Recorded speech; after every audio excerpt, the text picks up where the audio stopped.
the best without forgetting you. Yeah, I'm sorry, I can't afford a Ferrari, but that don't mean I can't get you there.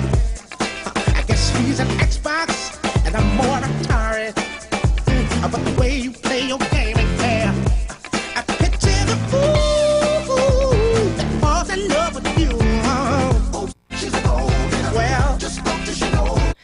Good morning. I'm Erin Breaker. And I'm Tobin Breaker. We are on the brink, the morning show on KCAA, AM 1050, FM 106.5, and FM 102.3. So glad to have you with us.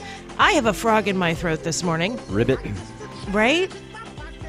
And it's warmer today than it was yesterday. Yesterday it was in the 30s when we got here. Today it was in the 40s. Yeah. So I'm wearing this coat, and I'm like, do I need it? Do I don't? Because in the 40s, I generally, I don't usually wear a coat. I've been cold all the last few days, and I've just been having a hard time warming up. And so I definitely put the coat on, and I put the gloves on, turn the heater up in the car, turn the seat warmer on. So we have a winter comforter that we haven't put on our bed this year because we really haven't needed it. And we put it on last night, and oh, it was so nice. It's one of those kind of really heavy ones, and it just... Big, heavy, quilted blanket. It is just warm. Yeah. Filled with the downy cotton, whatever's in there, that's just like that heavy warmth. Oh, yeah. Neither of us want to get out of bed this morning. You stick the toe out, you're like, yeah. We both look at each other like, you first. No, you first. Go. We're like those polite chipmunks. I'll stay here. Oh, here. no, after you. Yeah, it's one of those days, folks. People do not want to get out of bed. When it gets cold like this is when people just want to sleep in and just have, hot chili to eat for dinner. Yeah, that's all gone. Yeah, it is. We finished that off last night. Yeah, and just snuggle up in the bed in the morning. So I'm excited about our Rotary Club meeting tonight. So, I'm the incoming president for the San Bernardino Sunset Rotary Club, and I'm excited about it. And tonight we're going to, the kids who went on our RILA camp are going to be there. And RILA is the Rotary Youth Leadership Academy. And they're not RILA. I take that back. They're Pride. RILA is for juniors in high school. Pride is essentially the same experience for seventh graders. Oh, cool. And RILA is a whole weekend. Seventh graders, it's just overnight. So they go in on a Friday, and I think they come back on Saturday. But it's supposed to be just this incredible experience, and these kids, because RILA hasn't happened yet, but these kids who went to Pride, are going to be coming and talking about their experience. So I'm excited about that. Yeah, me too. I didn't realize they were middle school students. Middle school. I teach middle school. You do? I like middle school.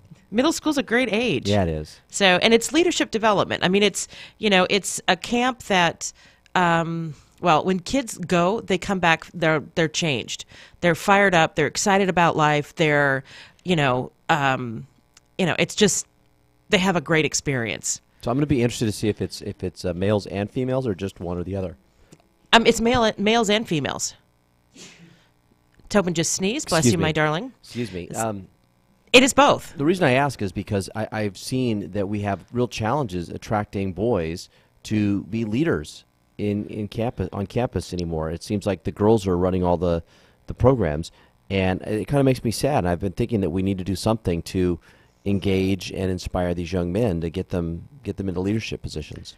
That's a tectonic shift from when we were kids. Yeah.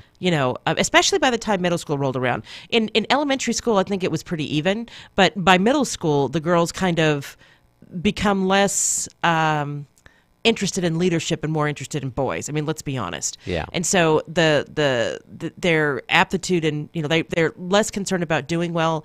They just want to be popular. And this was kind of the pattern with girls up until apparently recently. Yeah, I think I've shared this before, but I did the history for my school, and 50-year history, and the first 25 years, almost all of the ASB presidents are boys, with a few girls here and there. And then the second 25 years of the school history, it's almost all girls with a few boys here and there. And for the last 11 years, it's been all girls. And while I think that's wonderful for female empowerment, I've got to wonder what we're doing to a generation of boys if they're not stepping up and getting those leadership skills. And so I keep thinking to myself, we need to do something that consciously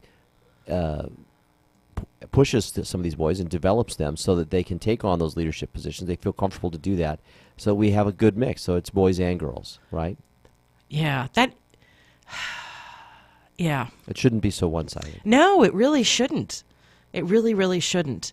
So, Tobin, you found an article that you just sent to me about the San Bernardino terror attack. Yeah, so apparently a group of the officers that were protecting us on that day when the San Bernardino terror attack occurred went to Washington, D.C. and were honored by President Trump.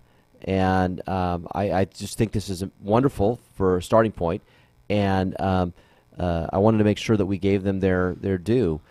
So calling the December 2nd, 2015 terrorist attack a sinister rampage, President Donald Trump on Tuesday honored 6 inland heroes by bestowing upon them the country's highest decoration for bravery by a public safety officer in a Washington, D.C. ceremony.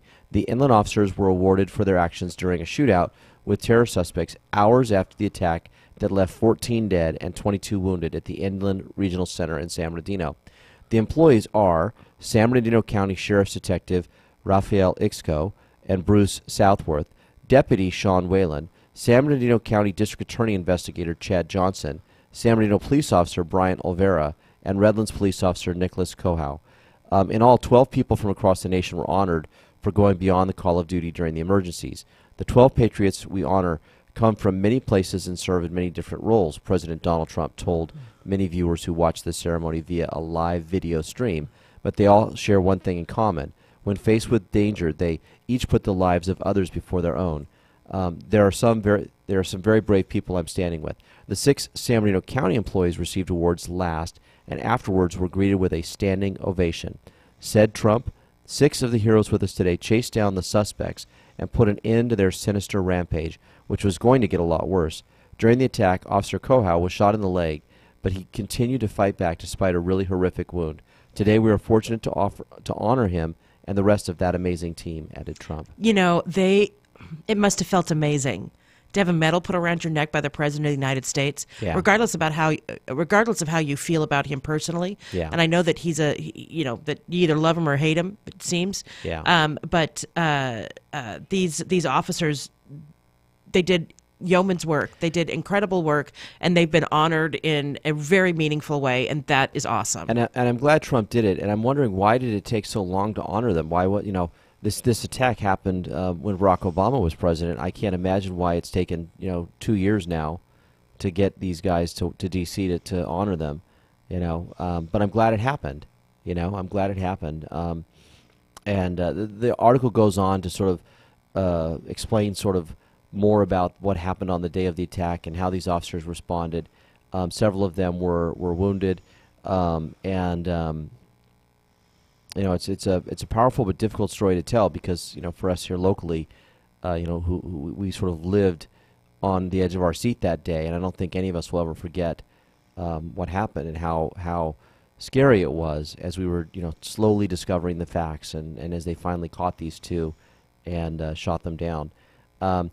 A couple of the officers that are awarded actually had changed their job titles. So at the time of the event, Cohow was actually a member of the San Bernardino Police Department's narcotics team, and Sheriff Investigator Johnson was a corporal for the Sheriff's Department. And because of their injuries, they have now taken different jobs with different agencies. And so that's worth noting, that this did have an impact on their lives beyond, the day. Because of the injuries and the wounds they took, they ended up taking jobs that require a little less, it's a little more light duty. They're not facing the life on the street like they were before, So with that, it's time for a break. I'm Erin Brinker. And I'm Tobin Brinker. And we are On the Brink, the morning show on KCAA. We'll be right back. So you missed the healthcare deadline and don't have any form of healthcare? Liberty Health Share has the answer. Liberty Health Share offers an affordable healthcare option that allows Americans to enroll any time of the year Even if you've already enrolled but are not satisfied with your choice, you can switch to Liberty Health Share today. Liberty Health Share allows Americans to control, manage, and direct their health care by allowing them to choose any doctor or hospital across the country, yet still be in good standing with the Affordable Care Act. So members are exempt from the tax penalty and mandates imposed on those without health care insurance, giving you freedom from insurance. Memberships are for individuals, couples, and families, offering a variety of options to best suit an individual's medical needs. If you're a freedom-loving American looking for contract-free health care, then this is for you. For more information on how to enroll any time of the year, call 855-585-4237, 855-585-4237, or visit libertyhealthshare.org to request a free estimate. Not available in Pennsylvania. KCAA Radio is proud to announce that the Tri-City Center in Redlands is our new home. We're fortunate to be located among some of the best businesses in the region. Among our neighbors are Ray Chiropractic, Brace Connection Orthodontist, Pain Solutions Medical Massage, Rent-A-Center, MVP Staffing Agency, Jenny Craig, Salon Centric, and many more. The Tri-City Shopping Center is located just off the I-10 between Alabama and the Tennessee exits in Redlands. The Tri-City Center is the mall with the heart. Know your rights and responsibilities. You're a hardworking student. You've grown up here. You're striving and working towards the American dream. You're a dreamer and maybe you need to renew your DACA deferral. Now is the time to take action. On January 9th, the District Court ordered a halt to President Trump's efforts to terminate the deferred action for childhood arrivals or DACA. And now the Department of Homeland Security is now accepting DACA renewal applications. Now you can get free DACA renewal assistance from the TODEC Legal Center. The TODEC Center may also provide you with payment assistance with up to $495 in immigration fees to renew. Stay here, stay home, stay with your family. You're valued, loved, wanted, and needed. Get free legal screening and consultation, application assistance, and legal representation. For more info, search todec.org. That's TODEC.org. Or call for upcoming workshops at 951-943-1955. That's 951-943-1955 for the TODEC Legal Center. And dream on. Homelessness, it's not going away. And you can help. And you can help make a difference locally, right here. I'm Mary Winter with the Faces of Yucaipa, a homeless advocacy and services Facebook group. It's easy, nothing is complicated. Help as much or as little as you want, but you can help by becoming educated and involved yourself. It's simple. Check out Faces of Yucaipa on Facebook. Or contact Mary Winter at SamaritanProjectForChange@gmail.com. That's the number 4, SamaritanProjectForChange@gmail.com. There's lots of little small things you can do to make a big difference. Contact us here at KCAAradio.com and we'll help you. You can help others in your local community and right here in the Inland Empire. This message from the KCAA Community Calendar. The Inland Empire's radio home for the Dave Ramsey Show. If you want to mess around with the Bitcoin thing and you're in that world a little bit, that's fine. But don't put your freaking life savings in it, doofus. KCAAradio.com. We can't be everything to everyone, or can we? The station that leaves no listener behind, KCAA.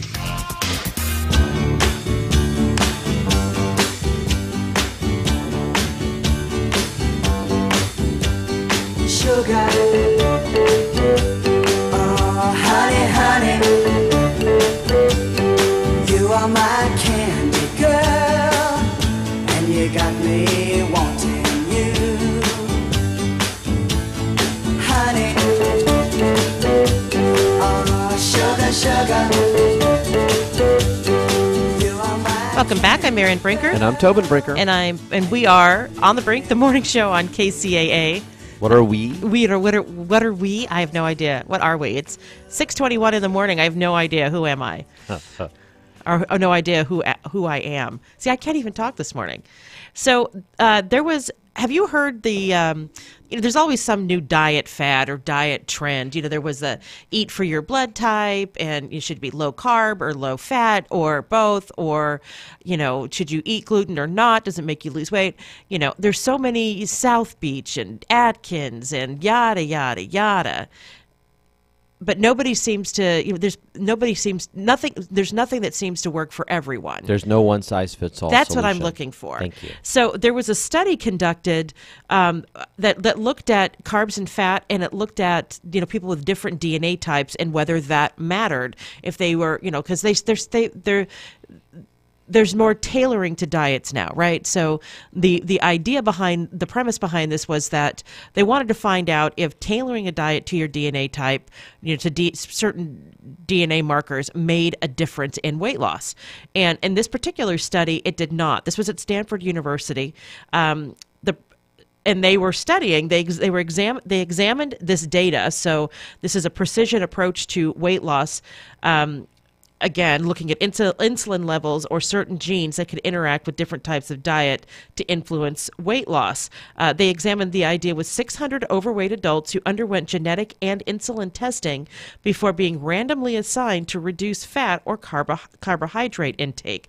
Gene analysis identified variations linked with how the body processes fats or carbohydrates, which the researchers thought would make them more likely to lose weight on a low-fat or a low-carb diet. But weight loss averaged about 13 pounds over a year, and that's regardless of genes, insulin levels, or diet type. Also, some people lost as much as 60 pounds, and others gained 15 pounds. More evidence that genetic characteristics and diet type appeared to make no difference. What seemed to make the difference, are you ready for this? It's a shocker. What is it? Healthful eating.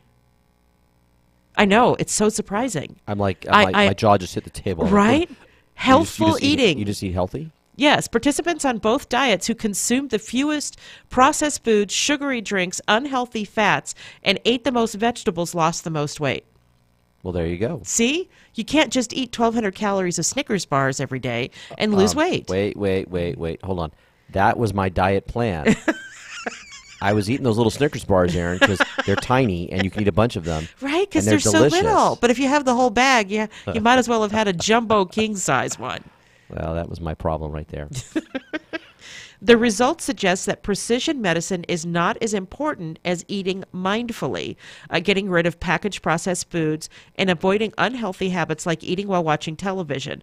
Okay, we totally do that. Yeah, we do. We totally do that. And it's interesting because if you look at the French eat the richest, fattiest, carbohydrate laden, food on the planet, and they're all thin. Yes, but they walk everywhere. They buy all their ingredients fresh, like daily. Yes. Yes, and they don't eat processed foods like we do. Yeah. I mean, they buy packaged bread from the bakery, but they buy enough bread for the meals for that day. Yeah. And maybe the next morning, and then they go shopping the next day. And my Austrian host mother did this. She shopped every day, and just pick up what she needed for the meals for that day and the next morning. And they had a freezer full of stuff too. Which I will tell you, when Chernobyl blew up, we were grateful for that freezer. Yeah. Because the food in there wasn't contaminated. Pretty much everybody in Europeans generally eat fresh food. And I should say, I'm not sure if the UK counts. I think the UK diet is not dissimilar to ours. Yeah. But the diet in France and Austria and Germany, they eat fresher foods and they savor their food. So Americans, we used to joke in business schools, like, what are you having for dinner tonight? What are you making for dinner tonight? I'm like, I don't know, whatever I can order through the drive-through. Yeah. And that's essentially the American way when you're busy. Right. And you eat in your car or you wolf it down in front of the TV and you haven't paid attention to what you're eating. And it's healthy food to start out, and then it's you're not savoring it. It's not an experience. It's rushed digestion. And the French will tell you that's what's wrong with how we eat. Well, and I worry sometimes the way our school system's set up is that we sort of train kids for this, right? We totally do. We have this 30-minute lunch, and the kids just wolf their food down because they want to have the time to play with their friends or do whatever. And so the food, it becomes sort of ancillary to the lunch break, right? It's the secondary thing. Because they just eat it real quick so they can do other things. Especially if you're that poor schlub who's stuck in line for the entire lunch period. Yeah. I mean, know that that happens where you barely have enough time to take 3 bites and the bell rings. Yeah. Now this study, Aaron, I read a little more on what you posted here, and My concern is that there's a lot of other variables in why people lose weight, and that they hadn't really controlled for them, but they really did. The participants had to do 22 health education classes during this year-long study, and were encouraged to be physically active, but the focus was definitely on what they ate. They were advised to choose high-quality foods, but were not given suggested calorie limits, nor were they provided with specific foods, and results are based on what they reported eating. During the first 2 months, dieters in each group were told to limit carbohydrates or fats to 20 grams daily, about the amount that's in 1.5 slices of whole wheat bread and a handful of nuts, respectively. And they were allowed to increase that to more manageable levels during the rest of the study. So here's the thing the one thing about this, that bothers me, is they didn't control the food that people ate. And, if you've ever been... Most people, when they're logging their food, will fudge just a little bit, like, oh, I don't want to add that whatever it was that I just ate. Yeah. And so was everyone honest about what they put in their mouths every day? Yeah. And of course we don't know, and we have to trust that they are. Well, if you get a large enough sample size, though, I think that you're able to sort of take that variance into account. For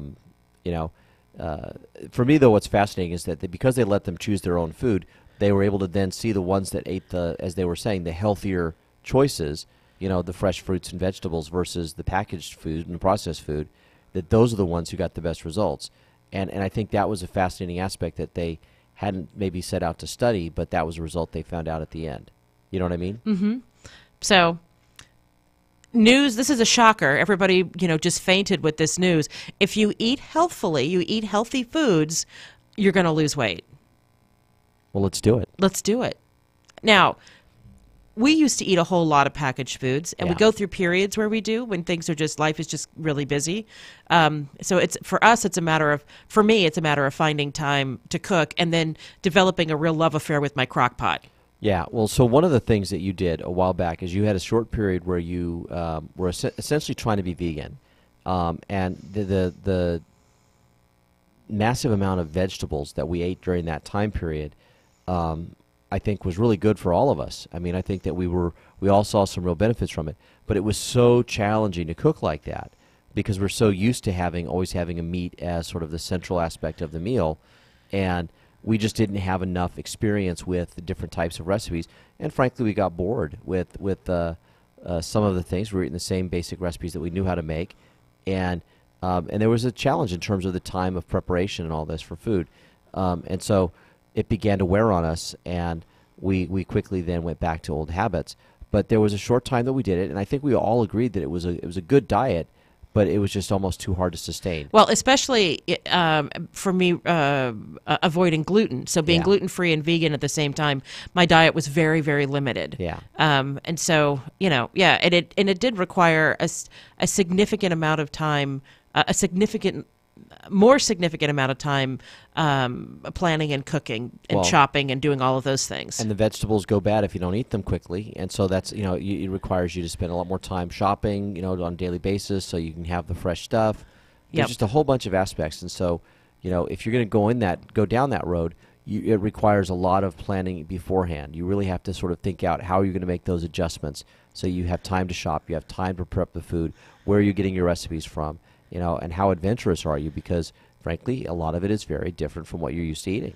So the key then is to have a balance, right? Is to we still need to be eating the same volume of vegetables that we were eating before, and throw a little protein in there. So, but with that, it's time for a break. I'm Erin Brinker, and I'm Tobin Brinker, and we are on the Brink, the morning show on KCAA. We'll be right back. KCAA Loma Linda, 1050 AM, K292 FQ Riverside, and K293 CF Moreno Valley. NBC News Radio, I'm Sharon Reed. President Trump and students, parents, and teachers will be talking today about how to keep schools safe. The meeting at the White House is coming 1 week after a teenager killed 17 people at a Florida high school. Student survivors of last week's shooting are meeting with lawmakers and Florida's governor today to push for tougher gun control measures. This could happen to their son or their daughter. It could happen to anyone, and we need to prevent this from happening in the future. Today's meetings and a rally in Tallahassee come one day after state lawmakers voted down a bill bill that would have banned assault-type rifles like the AR-15 used by the shooter. Vice President Mike Pence's office says he planned to meet secretly with North Korean officials during the Winter Olympics in South Korea. A spokesman suggests the meeting was called off after Pence spoke out against the North's human rights abuses and its nuclear weapons program. And the NBA's Dallas Mavericks say they're investigating sexual misconduct claims that are detailed in a Sports Illustrated article published last night. Sharon Reed, NBC News Radio. Olympic update from NBC News Radio.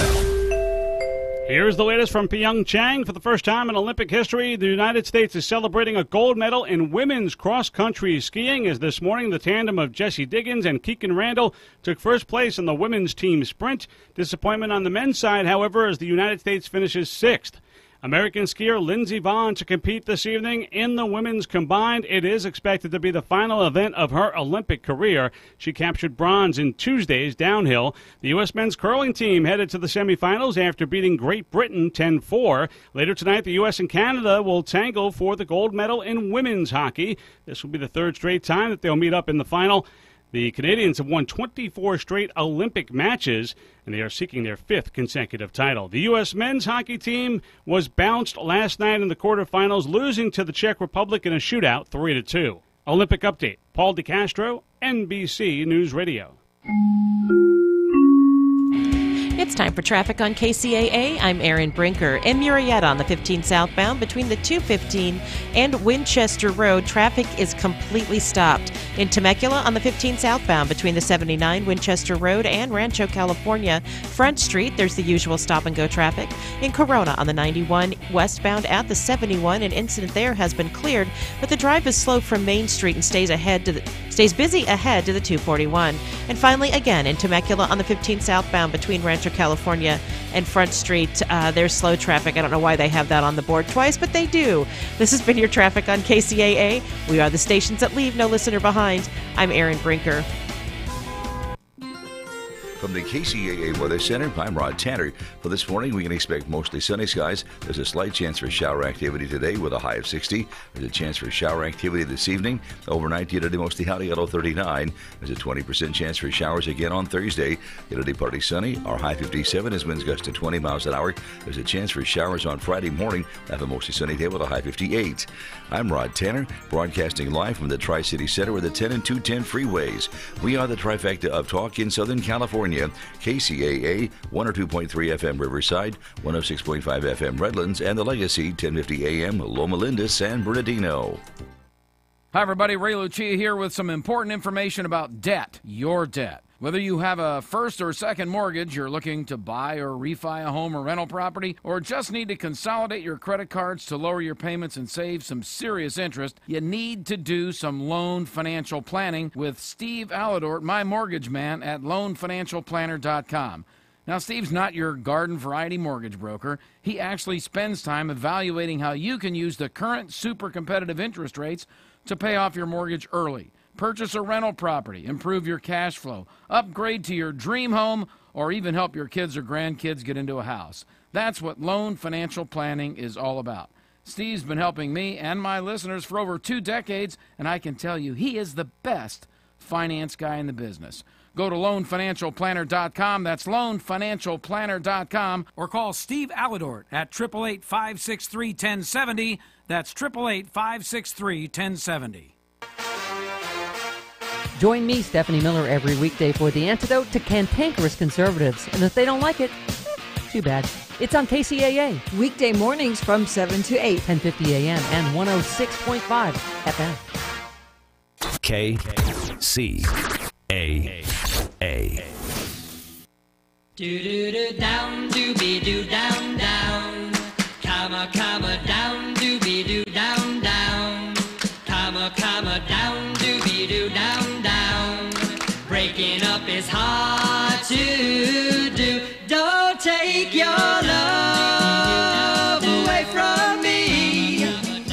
Welcome back. I'm Erin Brinker. I'm Tobin Brinker. And we are on The Brink, the morning show on KCAA. And I'm excited to welcome to the show Jacqueline Newman. She's a New York City-based divorce lawyer and experienced New York matrimonial law expert. She's a managing partner of a top-tier Fifth Avenue Manhattan law firm focused exclusively on divorce. Her practice runs the gamut from prenups for high-net-worth people contemplating marriage to high-end conflict matrimonial litigation in dissolutions involving complex financial assets and difficult custody issues. A law school lecturer and a New York continuing legal education instructor, Jacqueline sheds her fearsome advocate persona to teach mediation and collaborative law as alternatives to lengthy courtroom brawls. She has written a pair of books that are really guidebooks on how to survive divorce. Jacqueline Newman, welcome to the show.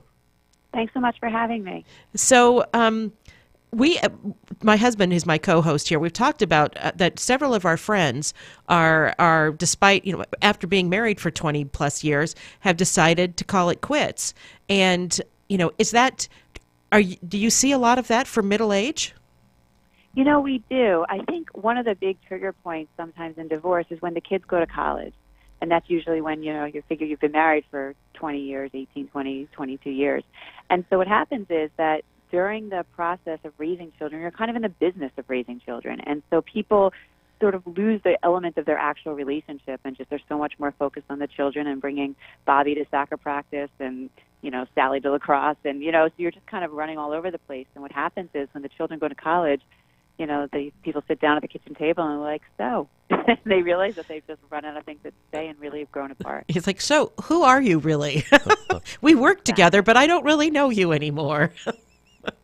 So you've written two books, one for men and one for women, that that will help guide people through one of life's most difficult periods.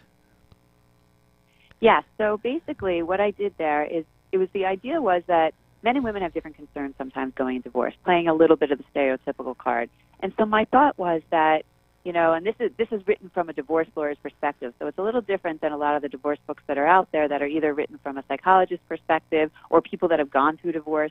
This is really kind of combining the law as well as my experiences watching people go through it, knowing what they go through from the inside, and hopefully being in a position to kind of guide people in the right direction and just let them really be aware of what they'll be looking for. And so, as I said, the reason I wrote the women's book is to kind of address a little bit more of the women's issues and kind of say to them, this is what some of the men are going through. These are what I find a lot of women go through. Let's talk about that. And then the same thing for men. So what are three common misconceptions that most people have about divorce?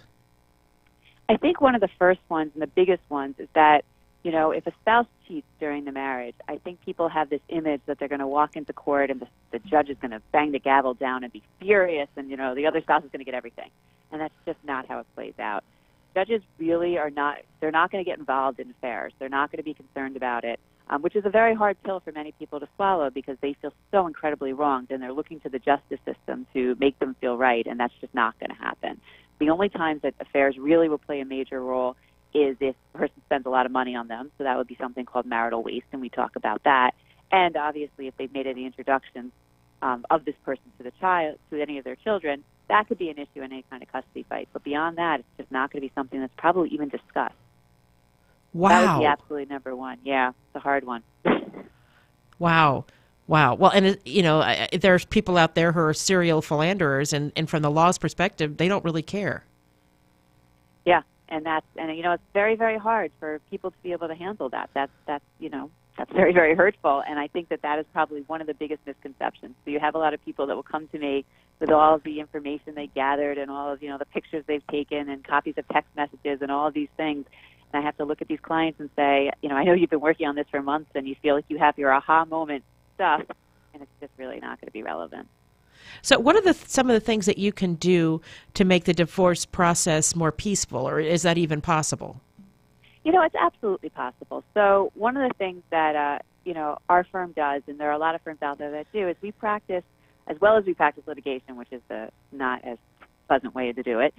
We also do what's called mediation and collaborative law. And so mediation is what most people know of, which is where you have one person you work with a neutral person, and sometimes you'll have attorneys on the outside. So that if you can do that, and there's a lot of reasons why that may not work, but if the two people are capable of doing it, it is absolutely probably one of the best ways to get divorced. It's least acrimonious, and people really make their own decisions, which is nice. And that doesn't mean that you have to be, best friends going into a divorce in order to do mediation, because it definitely is one of the processes that deal with conflict. However, it is the most painless way to do it. And then if that doesn't work, then we have what's called collaborative law, where you work with collaboratively trained attorneys, and you enter into a process saying you're not going to go to court.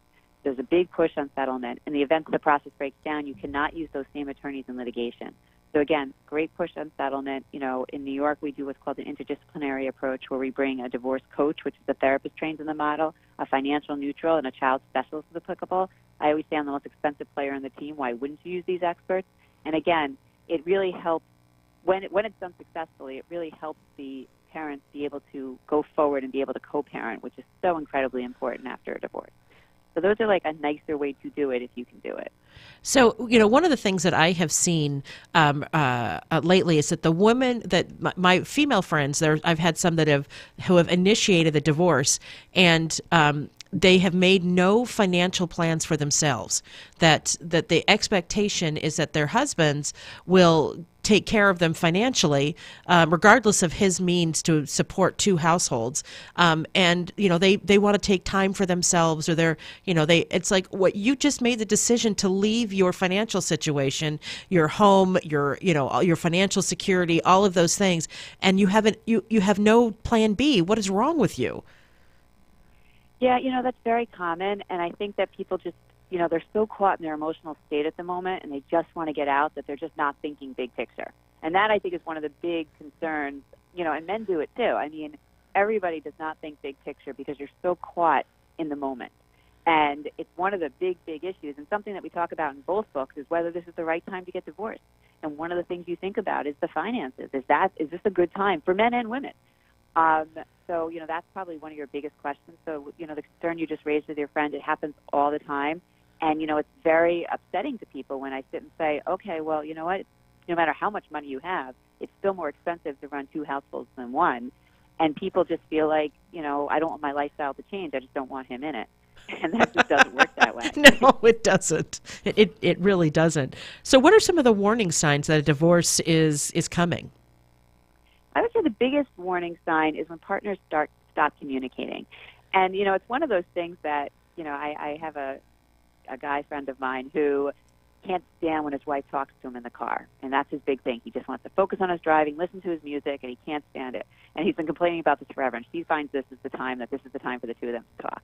And so recently he told me that all of a sudden she's like, respecting it. She's not talking in the car anymore. This is great. She finally heard me. And I'm like, maybe not. I said, this might be a sign that she's just realizes you're not listening to her, and she's feeling like you're not connecting. And this might be the fact that she stopped talking to you, I think is actually a really bad sign. I was like, I think this is possibly could be a sign that she just feels like it's not worth her time anymore, and that's bad. So I would say that's like one of your big signs right there. You just rained on his parade. I totally did. He's like, you wanted to just listen to his music. I was like, no, you better turn that music off and ask her about her day. You better start talking to her. Another one. Go ahead. Is when when partners are always annoyed. So look, everybody acknowledges people fight in marriage. It's a completely natural process. That said, if you can't get over the fight, like I tell people, if you can't kind of hug it out and just kind of move past it, that's a bad sign. When you really get to a point where no matter what someone does, you're just so incredibly annoyed. I always say you don't go from, being, loving someone to not being able to breathe the same air as them overnight. Like, this is a process, but you need to be aware of it, and you need to recognize that if you can't get through any kind of argument, then that could be a very bad sign that divorce is coming your way. Wow. Also, when people take interest in everything but you, I think it's very natural that someone might want to start a new hobby, or, you may make a new friend or something, and all of that's fine. But if all they're doing now is going out with new friends and they're like, oh, I don't want you to come, or they're starting new interests that they want you to have nothing to do with, if that's going on all the time, that could be, people are looking, to a new interest, might be that they're interested in getting divorced. Another one is that when someone has a sudden new interest in finances. Now, this doesn't necessarily mean it's a sign for divorce. If you have one spouse that always took care of the money and the other spouse took care of other parts of the marriage, and then all of a sudden that spouse is starting to ask questions about money, that doesn't necessarily mean that they're looking to get divorced. Maybe they just all of a sudden have taken an interest, which is great. But if you don't think that that's what's happening, if you think they're now really just starting to find out because their divorce attorney is asking them to start finding out, that could be a very bad sign. And then I would say number 5 is really if you suspect someone's cheating. And that really, the signs of that could be someone starting to change their passwords on things, assuming that you shared passwords previously. Someone's working late all the time. You have somebody that is all of a sudden more concerned with their appearance. It's just like it's kind of that and the combination of everything else that could be, evidence that somebody is cheating. And again, I want to be very clear that if you have one of these signs, it does not mean that, your person's going to be serving divorce favors on you any day now. But if you have this combination, I would just kind of open your eyes and see what's really going on in your relationship. So we don't have a lot of time left, but I want to ask you about kids because this is something that adults go through that can really impact their children, and it's going to impact them anyway. The degree of that impact, though, is really dependent upon how the adults act. How do you protect your kids through the process? That's an excellent question. The real way you protect your children is you be an adult during the process. Don't stoop to the child's level. Don't be in a position where you're fighting with your spouse so much that your kids are seeing it. Keep your kids out of your divorce. Don't involve them in it. All you need to tell them is that everybody loves them and that they are going to be fine and they're going to make sure that their interests are protected at all times. Just don't involve your kids. I can't emphasize that enough. It is so painful to them. And people feel the need to explain to the child why they're so angry or why they're leaving or whatever it is. Don't do it. Get together, get on the same page, and ultimately bring in child specialists or child therapists if you really feel like you need that kind of help to be able to keep it so your kids feel safe. Parental alienation is just abusive to the child because if you are constantly hating on their dad or their mom, they feel that you're hating on them, that venom is at them. Children don't understand that parents can get to a point and really dislike each other. And it's abuse. Absolutely. And actually in courts they'll take it very, very seriously. I mean, it's hard to prove, but if you can prove it, the parent who's doing the alienating can lose custody. I mean, courts take it incredibly seriously, and it can backfire too, because a lot of times when there's that kind of hatred, and if let's say the father is hating the mother, the kids will ultimately end up hating the father very often, so it completely backfires all the time. Wow. Well, Jacqueline Newman, this has been a fantastic interview. Thank you so much. And tell us the names of your 2 books. One is Soon to Be X, and the other one is Soon to Be X for Men. Wonderful. So get out there. Can you buy it from Amazon and anywhere books are sold? Yep, you can do Amazon, and you could do Amazon.com, obviously, and BarnesandNoble.com are the 2 places available right now. And are you going to be doing a book tour? Do you have social media? How do people find and follow you? We do have social media, and I'm on the fence about the book tour at the moment, but just because I have, we still have to practice law. But you can find me on nycdivorcelawyer.com or jacquelinenewman.com, or my firm website is berkbot.com, which is BERKBOT.com. Jacqueline Newman, thank you so much for joining us today. It has been absolutely fascinating. It was so nice being here. Thank you. So it's time for a break. I'm Erin Brinker. And I'm Tobin Brinker. And we will be right back. And now, the Inland News Update with Blake Troman. Police in Colton are trying to determine the circumstances of a weekend shooting at a local bar that left a young mother dead. Officers responded to Linco's Cocktail Lounge and found Crystal Ramirez fatally wounded. The 31-year-old woman was declared dead at a local hospital, police said. And Valentine's Day was more special at the office of San Bernardino County Accessory Recorder County Clerk Bob Dutton. 72 marriage licenses were signed with a total of 66 wedding ceremonies performed. That's over 3 times as many as on an average day. And thousands of Disney employees are not getting their $1,000 tax break bonus. Jason Campidonia has more. Disney announced the bonuses last month for around 125,000 employees, but the union representing 35,000 employees says the company is refusing to pay. The employees under the union are in the middle of a contract negotiation, with 93% of the workers shooting down Disney's latest offer of more money and a signing bonus of around a couple $100. The union says Disney is making the employees take the deal to get their $1,000 check. Jason Campidonia, NBC News Radio. All right, thank you, Jason. Your forecast for today, 59 degrees in Riverside. cooling off to 37 degrees tonight, then heating right back up to 59 degrees tomorrow. With the Inland News Update, I'm Blake Trolley. This segment of programming sponsored by Cybertime Network Communications. How's your internet? Feeling boxed in with the high costs of the internet? Ready for a better internet service? Then you're ready for Cybertime. Yes, there's an alternative to those big corporate internet service providers. It's Cybertime Network Communications. Cybertime is so good they provide all the connectivity for this radio station. Crisp, cool, fast, and sleek. Cybertime uses the latest leading-edge microwave technology. No wires, no cables, no sharing, and they're able to offer clients a safe, reliable, public or private network that fits almost any budget size. And several cities rely on Cybertime's microwave private network for their most critical mission applications. Get connected, stay connected, get smart, get Cybertime. You can Google, text, or call Cybertime Network Communications at 909-795-9559. That's 909-795-9559. What if I told you you'd never have to make a house payment again? What if you could pay off much-needed home repairs and even create an income stream based on the value of your home? If you're 62 years old or older, you could be eligible for a reverse mortgage. Call Tim Harrison and find out if a reverse mortgage is right for you. Call Tim at 800-566-2475. That's 800-566-2475. Tim Harrison, branch manager, NMLS number 170960.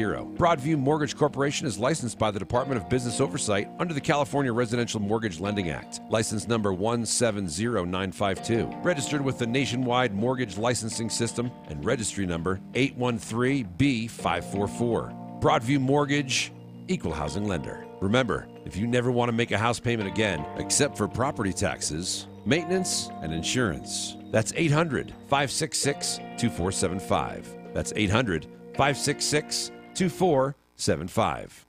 Real facts, real lives, real science is what you get when you tune in to Smart Health Talk radio show every Tuesday at 4 o'clock. We want our listeners armed with the latest information no matter who we have to call out in the process. No corporate cloaking, no repeats of what you've already heard over and over. We bring what you're not getting from other shows. We're looking for what's having an impact on Americans' lives every day and into the future. I'm your host, Elaine McFadden, and I'd like to invite you to learn with us. We're always there with podcasts and videos on KCAA, YouTube, and iHeartRadio, or live on KCAA Radio, 4 to 5 p.m. Pacific Standard Time every Tuesday. KCAA, where every day is a great day.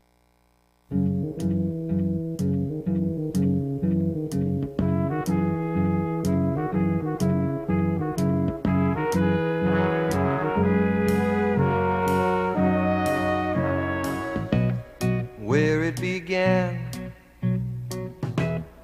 I can't begin to knowing, but then I know it's growing strong. Wasn't the spring, and spring became the summer. Who'd have believed you'd come along?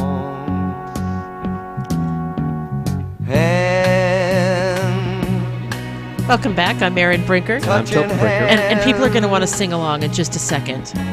Reaching out, touching me, touching you. Sweet Caroline. Bum, bum, bum. Good times never seem so good. All right. So that was a very interesting interview. I mean, you hope that I hope I don't know anybody who gets married thinking that someday they're going to get a divorce. I mean, I suppose if you're wealthy enough to have the kind of money where you'd want a prenup before you get married, you have to think about that. But yeah. But we're seeing some of our friends go through this, and it's just agonizing. It is, and you know, as a friend, you learn you just have to be there for your friends. You know, just like they talked about, you know, the alienating the children or whatever, spousal alienation. Sometimes it happens with friends too, and you don't want to take sides. You just want to be there and just love your friends and be that shoulder for them to cry on, and try not to let them, you know, what they're going through, affect the relationship that you have with them, because or their ex, or their ex. I mean that's the hard thing as a friend. How do you support one? And how do you support them both? How do you love them both through it? Because they're angry at each other, and you understand that. But I don't want to sit and listen to them bash each other. Yeah, because I love them both. Yeah. And so then what happens? Yeah, that's a challenge, and but it's tough. But I think it's important work that you be there for your friends. When they go through tough times like this, just like you'd want them to be there for you if you were going through something tough. So at the end of our show here, there's some breaking news this morning that Reverend Billy Graham has passed away. He was 99 years old. So he almost made it to 100. And this today, it's in USA Today, and it's in just about every news outlet there is right now. He was a 16-year-old baseball-loving teen who found Christ in a tent revival. He went on to become the international media darling that he was, a preacher to a dozen presidents and the voice of solace in times of national heartbreak. He was America's pastor. And even if you've watched The Crown on Netflix,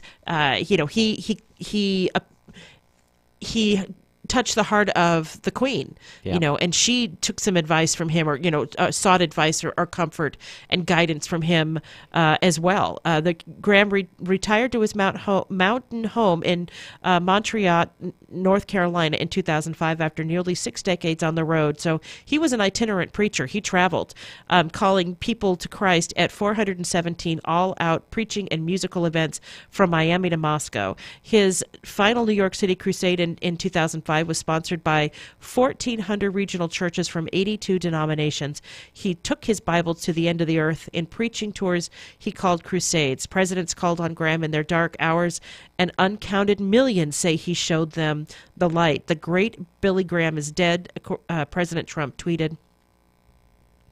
There was nobody like him. He will be missed by Christians in all religions. He's a very special man. The Family Research Council president, Tony Perkins, noted Graham's humble beginnings and said that, and listen to this quote because it really touched me. Because he yielded himself to God, he was used to accomplish the extraordinary, forever impacting the lives of countless people.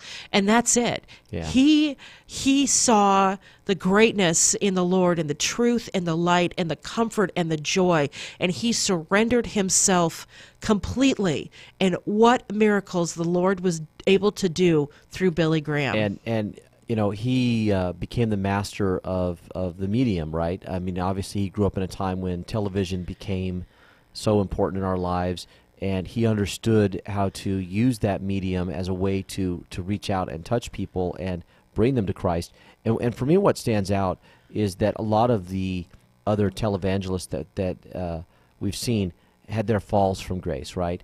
That they really, many of them proved to be nothing more than hucksters and charlatans. And some of them just temptation was too much for them. Some of them were not right when they started out. Yeah, but Billy Graham stayed true from beginning to end, right? And he really has built something that's built to last, and has had that impact, whereas these others did not. And so we are completely out of time. Thank you so much for joining us today. I'm Erin Brinker. And I'm Tobin Brinker. And we are On the Brink, the morning show on KCAA. Have a great day, everyone.